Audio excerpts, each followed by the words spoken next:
بسم الله الرحمن الرحيم آمن الرسول بما أنزل إليه من ربه والمؤمنون كل آمن بالله وملائكته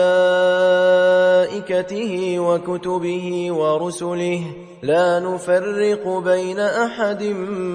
من رسله وقالوا سمعنا وأطعنا غفرانك ربنا وإليك المصير